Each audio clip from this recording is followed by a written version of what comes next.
It's finally here. We finally got football season underway. It's a beautiful time of year. Well, it's actually stinking hot outside, so if you're hot and you're outside, I recommend you stay hydrated. I actually know a guy today who is playing golf, and he said he expected to get to 100 degrees today, and I told him he was nuts. So, but we are inside. We are trying to stay cool, and we're being joined by Russell Baxter. He's an NFL writer and editor for NFL Spin Zone. He also works with CBS, the founder of Pro Football Guru, and many other ventures as well. Russell, how you doing this afternoon?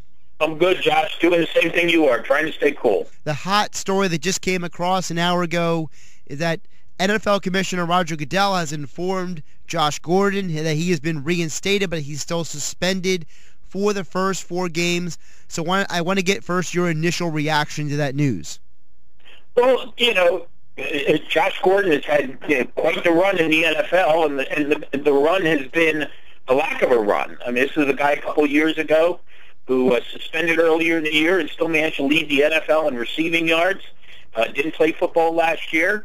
The commissioner and I guess the league is convinced that he's right now kind of turned things around a little, willing to give him another chance.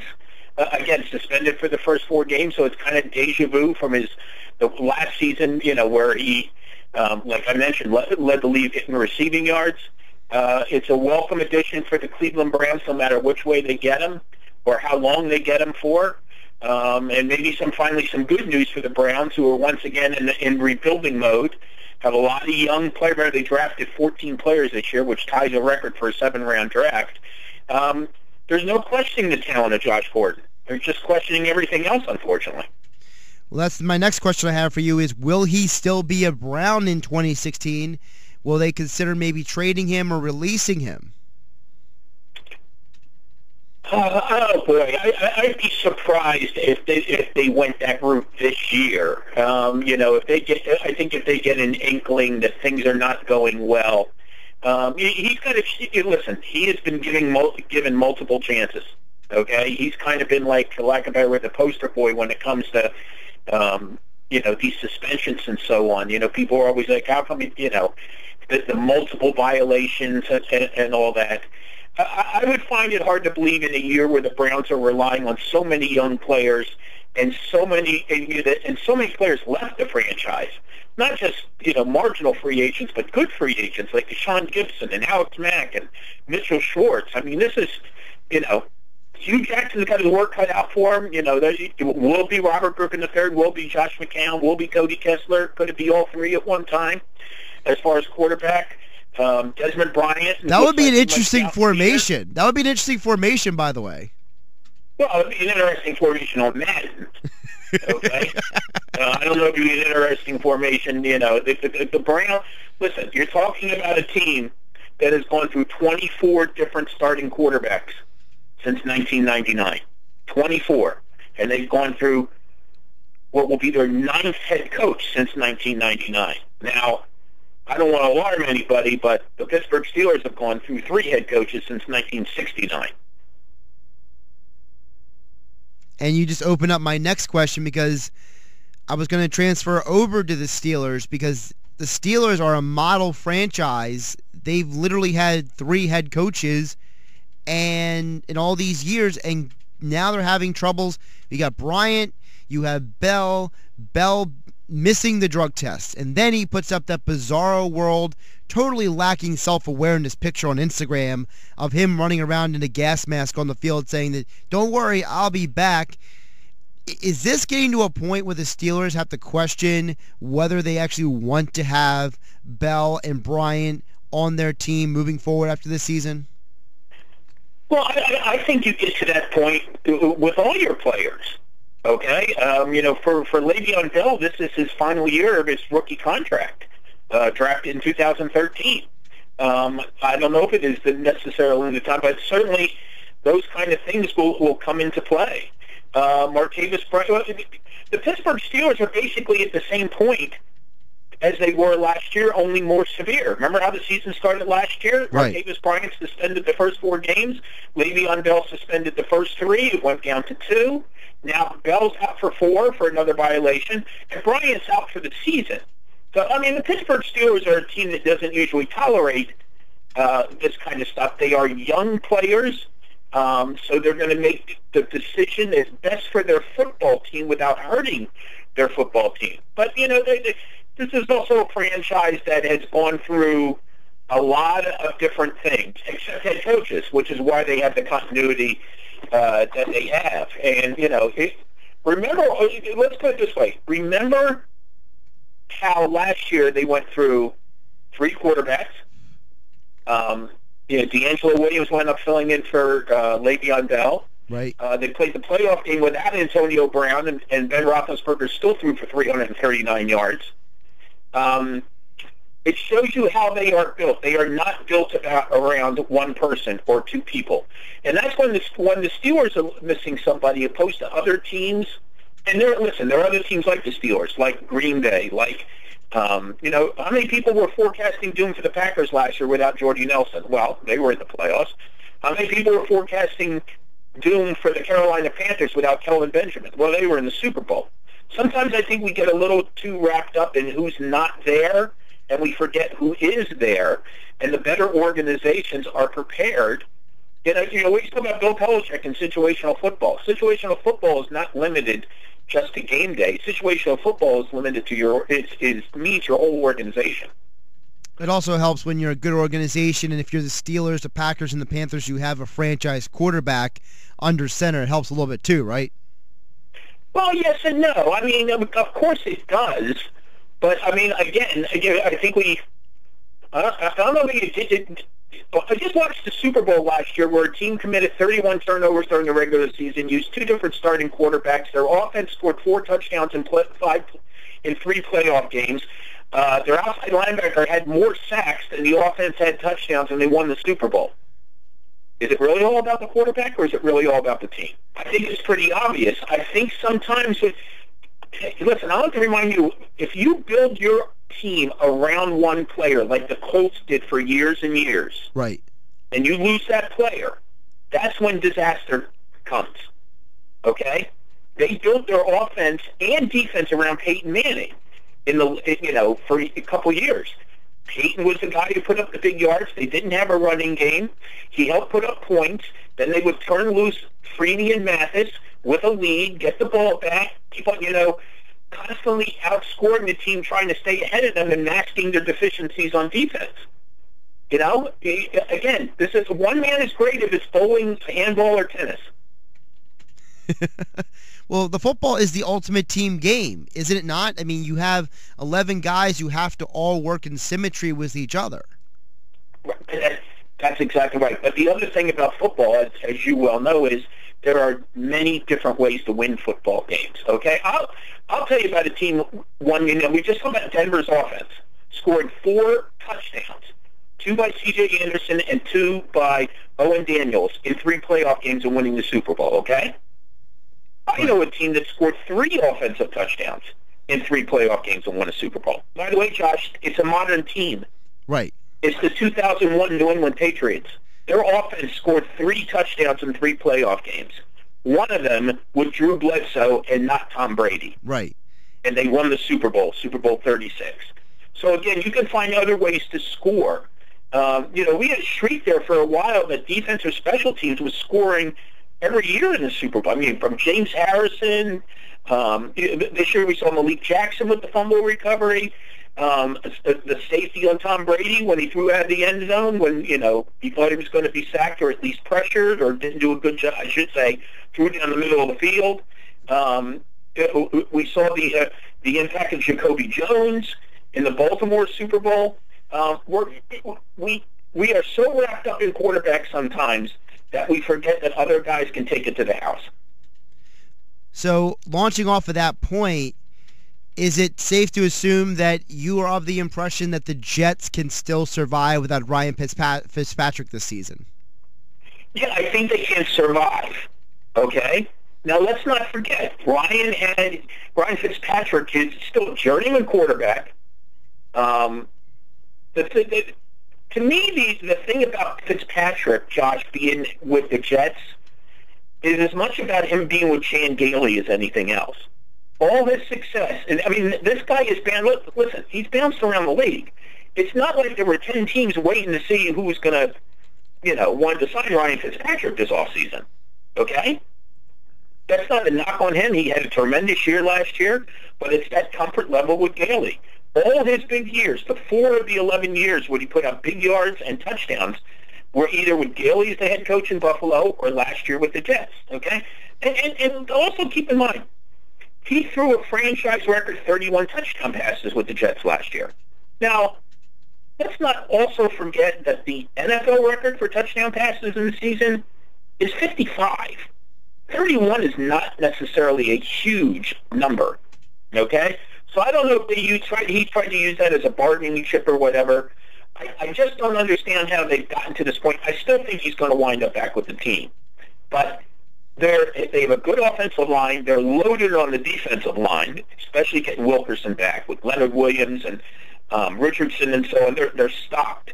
I think they're better at running back because Matt Forte offers them versatility as terms of a pass catcher, and that would help out no matter who the quarterback was. They're a little thin at tight end. That's the biggest question for them. Look, we see it all the time. Okay? If you're, again, the Jets are built in the trenches and built mostly on defense in the running game. They just need a quarterback, and game manager, that's not the word. Every quarterback is a game manager. You just manage different games. But why is it that all the teams that score buku amount of points don't win Super Bowls? Well, they can't stop anybody. Yeah, case in point. Go back and look at the 8 highest scoring teams in NFL history in terms of points in a season. No Super Bowl titles. Best show on turf is one of them. They lost to the Patriots.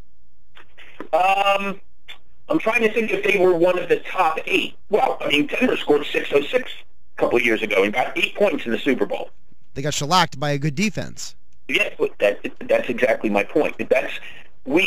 I understand the fascination with quarterbacks, but my point is there are so many different ways to win in football. Offense, defense, special teams. It's not that your offense has to score all the points, okay? Right. You don't get a defensive touchdown in baseball, do you? No. Or a defensive run, I should say. Right. Yeah. You don't get a defensive puck in hockey unless you happen to knock it into your own goal, correct? Correct. That's the difference with football. There are so many different ways to put points on the board. Remember the Bears with Devin Hester? He basically was 35% of their offense, I believe, that year. Yeah. And what did he do on the first play of the Super Bowl? It's the only time it still happened on the first play of the Super Bowl. Return the opening kickoff. Right. Okay, so that's the difference with football. Whereas you just have to be solid and perform and play within yourself, and that's why there is parity in the NFL, Josh, because some teams are really good in one area and deficient in others, and some teams are really, really good in another area and deficient, and they're not necessarily the same, okay? But if you don't have the foundation to be able to stop anyone, you can make an ordinary defense an ordinary offense. If you have no defense, in other words, right, you can make an ordinary offense look like the greatest show on turf. The Saints and ask the Jaguars that last year. Oh, especially the Saints. I mean, that was pitiful last year. Well, they gave up 45 touchdown passes, most in one season. They gave up the most points. They were 31st overall in total defense, 31st against the run, and 31st against the pass. I know we're all looking for consistency in football. That's not the way to go about it. We're talking with Russell Baxter here on the Sports Bash on 97.3 ESPN, writer, editor for NFL Spin Zone, also works with CBS, and the founder of Pro Football Guru. I want to transition to a team that did not have a good defense last year. Over here, Philadelphia Eagles. They are changing the defense over to a 4-3 this year with Jim Schwartz as the defensive coordinator. And I would argue with you, Russell, this is the situation for the Eagles where we spent most of the offseason talking about Sam Bradford and Carson Wentz, but the two best players on this team are on the defensive side of the ball. So I ask you, could we see a season where you have games where the defense carries the offense? I would hope so. Listen, with Jim Schwartz, Jim Schwartz seems like the classic, and it's not to say he didn't have playoff team with Detroit as a head coach, but he's an excellent coordinator. And you can see he was the Eagles' best offseason addition. Okay? I mean, you can debate players and debate draft choices and so on and so on. Let's not forget what the Buffalo Bills were a couple of years ago, and I'm still trying to figure out how Rex Ryan managed to, take that apart with doing his own things. 54 sacks a couple of years ago under Jim Schwartz. Fourth in the league in total defense. That attack style 4-3. The Eagles have a lot of good personnel. I mean, Fletcher Cox and Malcolm Jenkins and Rodney McCloud and Vinnie Curry. I mean, I'm more excited to watch the Eagles on defense than I am on offense this year. I'm not sure what they're going to be totally on offense. I know what they're going to be on defense. Aggressive, hungry, and trust me, you go back and look at the NFC East last year. Now, I'm just going to base this on yards allowed, okay? This is the 4 NFC East teams, Josh, from last year in total defense. Dallas was 17th. Compared to the other 3 teams, they were a juggernaut. Washington was 28th. The Eagles were 30th, and the Giants were 32nd. You wonder why that division was won by a 9-17? They couldn't stop stockings from running. I'm looking at the Eagles' defense as well, Russell, and I look at Malcolm Jenkins and Rodney McCloud, and this may be, if not the best, one of the best safety tandems in the NFL this season, right? I agree, yeah. I mean, I thought Malcolm Jenkins, really came into his own. I remember when the Eagles signed him and, discussions with fans and so on, just really really? They're bringing him over, but boy, is he really. People forget he was a cornerback at Ohio State when he was drafted by the Saints a number of years ago, made the conversion to safety, and, he is. Him and Fletcher Cox, 1-2, 1-2. Take your pick on who is their best defensive player. I thought Jenkins last year was at least their most productive defensive player on a team that did not play great defense last year. But, again, you look at what Cox can do now inside on Schwartz's 4-3. Like I said, I'm very excited to watch that. The team that can come out of the NFC East, play really, really respectable defense, and cut back on the turnovers, will win that division. I know that sounds almost like an elementary formula, but it is. And I don't have to tell you that the problems the Eagles have had with turnovers the last 2 years, 67 combined in their last 32 games. Russell, actually, if you also look at the Eagles, they actually haven't had a top 15 defense outside of one time in the last 8 years. So this is something that this team has been pretty starved for in the last several years. Yeah, and in these last couple of years, I mean, the fast-paced offense certainly is not. I mean, you can go back 20, 30 years, Josh. The Don Coryell San Diego Chargers, I mean, how good was that offense? Okay? By the early 80s, they had burned out their defense. Right. Okay? You're in the middle of the Star-Spangled Banner, and it's 14-14. Okay? So, balance, running the ball, protecting your defense. That's why Dallas is excited about Ezekiel Elliott, because they're going to try and use the formula that they used with DeMarco Murray. The Dallas defense wasn't that good in 2014.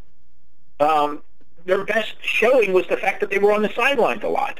Okay, and that was because DeMarco Murray carried the ball 392 times. Sure, that helps a lot. So I mean, the cliche about the best defense being a ball control. I'll give you another perfect example. Last year in the playoffs, we know how good Denver's defense was.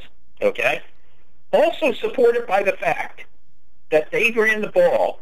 They averaged about 30 running plays a game. They averaged 3.3 yards per carry, Josh. They averaged less than 100 yards rushing per game. But those carries kept their defense fresh. Right. Hey, one more thing before I let you go. We're talking with Russell Baxter. You can follow him on Twitter at BaxFootballGuru. One of my favorite things about following you is that you are an NFL historian. Dennis Green passed away on Friday, and I talked about when it happened about the fact that Dennis Green. A lot of people remember him for the we are who we thought they are, who we thought they were speech and his tirade there, but it gets overlooked the fact that this guy was on the front lines of being, in college, one of the first African-American coaches at Northwestern and Stanford. He made the Vikings relevant. He helped launch so many guys' careers in the NFL as coaches. He was a field goal away from being in a Super Bowl. Talk about the impact of Dennis Green, not just as a coach, but his impact on football in general. Well, he brought respectability back to the Vikings franchise, which it was foundering there for a while, and did it with some really, really good drafting. He hired, if I remember, 1992 was the year that Dennis Green, Bill Cowher, and Bobby Ross were all hired as new head coaches. All led their team to the playoffs. It was, and a lot of, especially Green and Cowher, had really respectable tenures. I mean, Cowher with the Super Bowl, a couple near misses for the Vikings, who got to the NFC Championship game in '98 and 2000, as a matter of fact. You think about the '98 Vikings and the impact they had in terms of offenses. The rookie Randy Moss, you took a chance on Randy Moss. They hit a lot of home runs in their draft. From all indications, personable, related to players. Again, did it on two different levels. Did it on we talk about sometimes how come college coaches don't necessarily translate to the NFL. He did, and I think it was the way he treated his players and treated them like men. And when you treat people well, they're going to perform well for you, and so on. So again, you're right. More people will point out the quote from the Cardinals-Bears game on Monday night, because it was a funny thing. But that would be like remembering Jim Mora strictly for playoffs when he helped resurrect the Saints franchise. Remember, they had never had a winning season until Jim Mora got there. Right. We've been talking with Russell Baxter. You can follow him on Twitter at BaxFootballGuru. He's a writer-editor for NFL Spin Zone and also the founder of Pro Football Guru. Really appreciate the time joining me this afternoon.